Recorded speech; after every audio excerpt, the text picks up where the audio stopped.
Pozdrav svima, danas nastavljam priču o parazitima, pričat ću vam koji to najčešće paraziti naseljavaju naš sistem za varenje.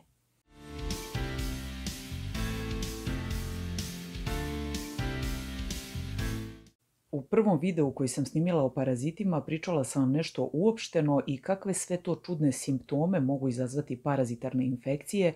Ostavit ću u opisu videa link ako želite da pogledate u priču od početka, a danas, kao što sam obećala, pričam o parazitima koji naseljavaju naš sistem za varenje, jer su tu najčešći i najčešće izazivaju probleme, ali ono što je interesantno da mogu izazvati i neke neuobičajene simptome koji uopšte ne možemo povezati sa parazitarnom infekcijom, tako da je dobro obratiti pažnju i na ovu vrstu infekcija, jer većina lekara kada pomisli na infekciju misli na viruse i na bakterije, eventualno gljivice, ali malo nas vodi računa o tome da treba da mislimo i na temu parazita. Parazite koje napadaju sistem za varenje grubo možemo podeliti na helminte, odnosno crve, oni koji se vide golim okom, i protozoe, koji su mikroskopski organizmi koji se mogu videti samo mikroskopom.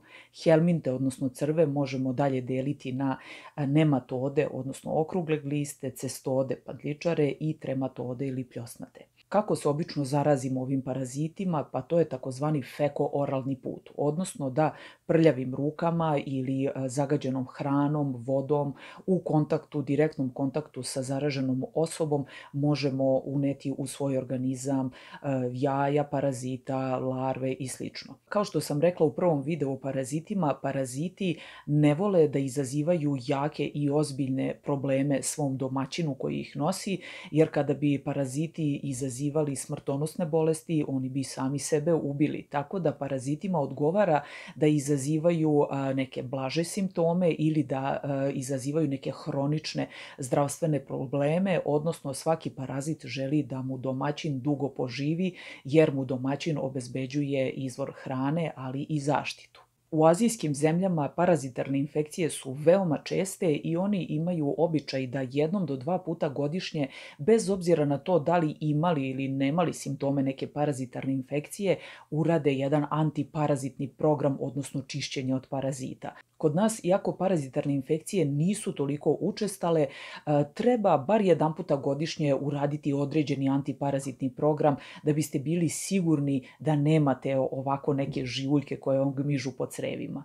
Iako se parazitarne infekcije u principu lako leče, bitno ih je prvo dijagnostikovati, odnosno dokazati njihovo postojanje, a često neki testovi mogu biti lažno negativni, odnosno uradite, na primjer, pregled stolice na postojanje parazita i pokaže da je negativno, a vi zapravo i dalje imate problem sa parazitima. Zato je uobičajeno da se nosi 3 uzorka stolice i da se radi pretraga na parazite, i ono što je novo, danas se radi pretraga antigena i antitela, i na taj način lekarima se olakšava rad i dijagnostikovanje parazitarnih infekcija koje ponekada je bilo vrlo teško uhvatiti i uloviti, pa zbog nelečenih parazitarnih infekcija ljudi su znali da oboljevaju od nekih hroničnih, nedefinisanih stanja, a zapravo nije bilo ništa drugo do problem postojanja parazita u crevima.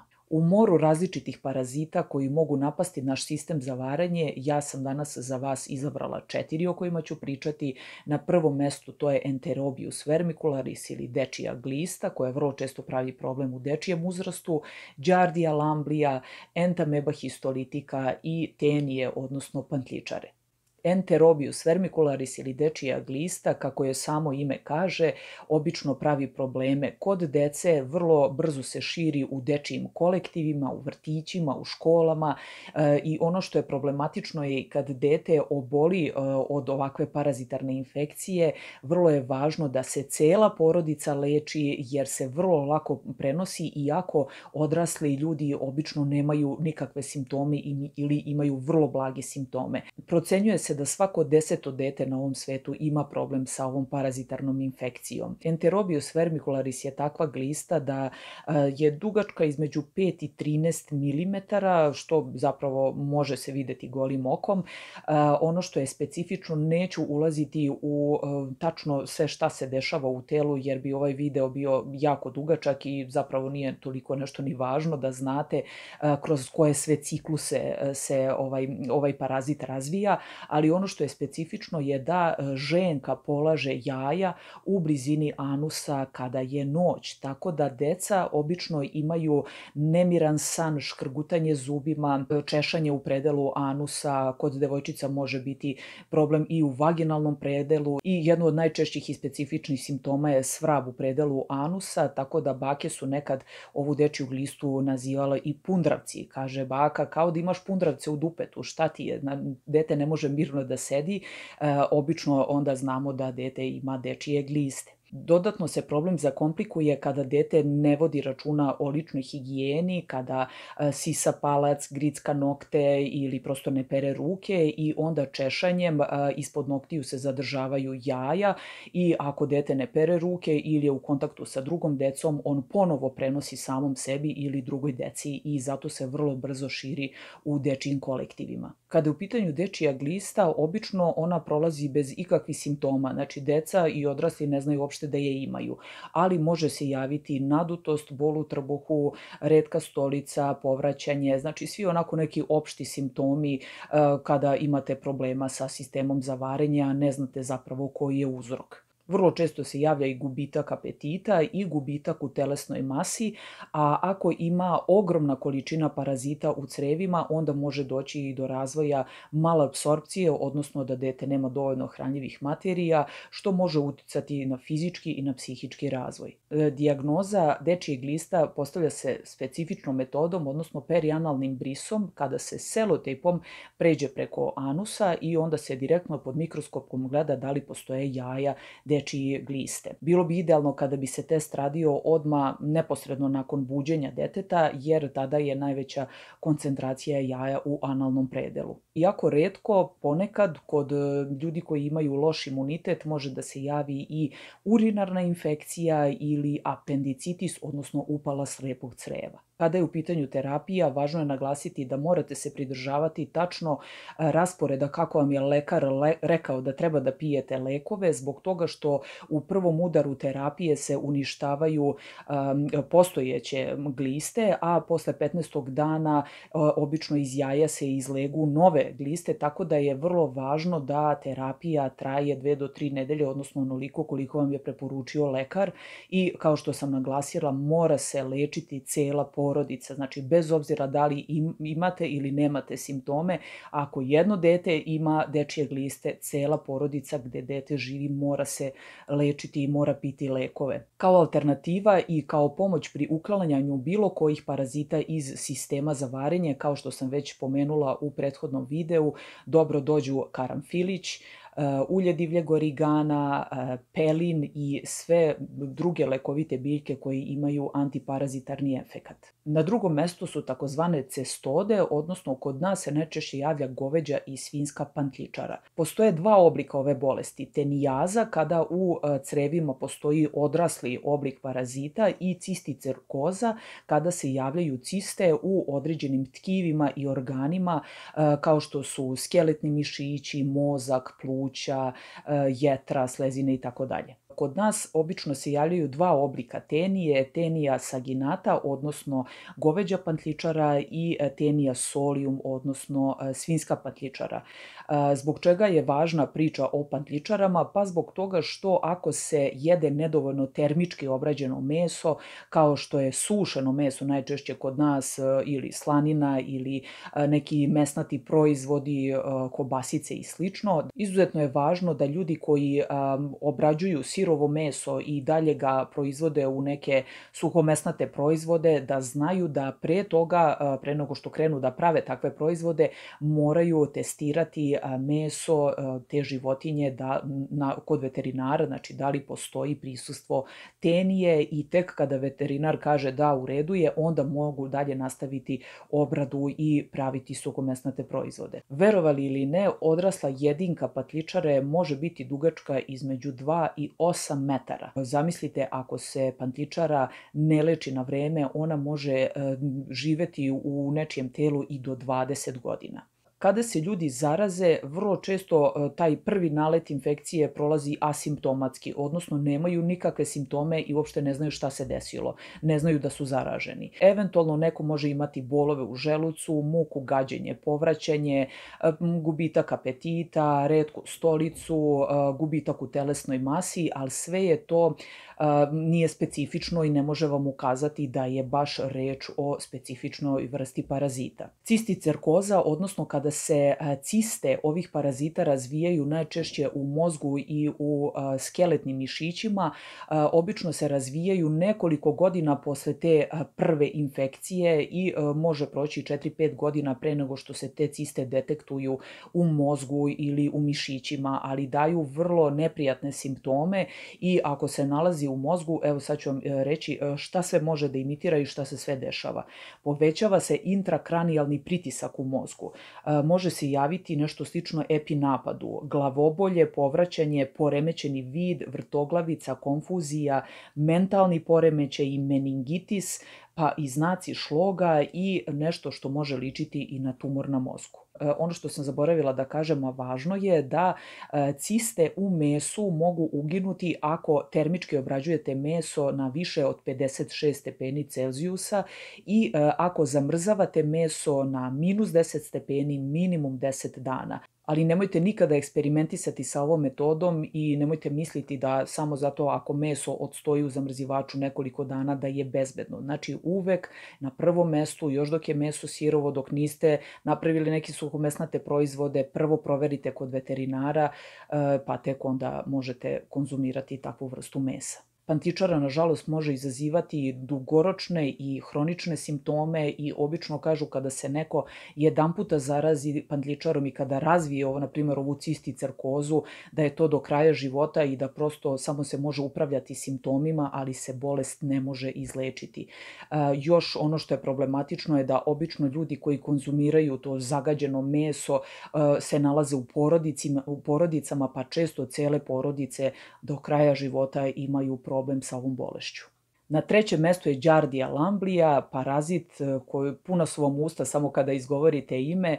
Mislim da nema studenta medicine koji nije zapamtio Giardiu lambliju, zato što je vrlo specifična i neobična, ali i daje vrlo specifične i neobične simptome, pa dobro slušajte šta sve može izazvati ovaj parazit. U pitanju je flagelarna protozoa, odnosno u pitanju je mikroskopski parazit koji se ne može videti golim okom. Vrlo često ta primarna prva infekcija prolazi asimptomatski, nemate pojma da ste se zarazili, a jeste, i obično daje teže simptome kod dece, trudnica, dojilja i ljudi koji su na nekoj imunosupresivnoj terapiji ili koji piju kortikosteroide. Znači, kod, da kažemo, ove osetljive populacije mogu se javiti teži simptomi. Kao i ovi ostali paraziti, i ona se prenosi feko-oralnim putem, ali za Giardiju je specifično da se ona vrlo često može pronaći u različitim stajećim, ali i tekućim vodama, kao što su različita jezera, reke i tako dalje.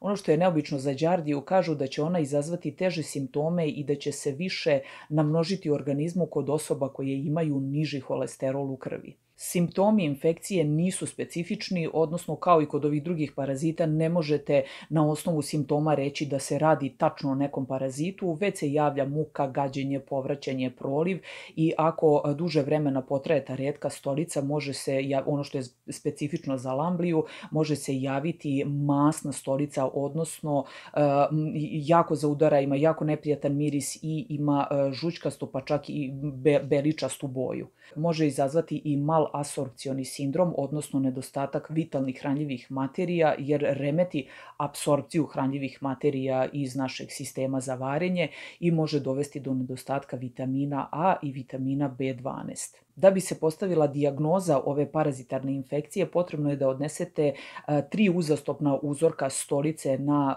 pregled u laboratoriju, ali kažu da i tada nije 100% sigurno, nego da sada se rade i neki antigenski testovi, traže se antitela i to je neka sigurnija metoda za dijagnostiku. Kada je u pitanju terapija, postoje efikasni lekovi kao što je abendazol, mebendazol i morate piti onako kako vam lekar preporuči i kaže, a uvek kao podrška mogu vam dobro doći i određene biljke koje imaju antiparazitni efekat.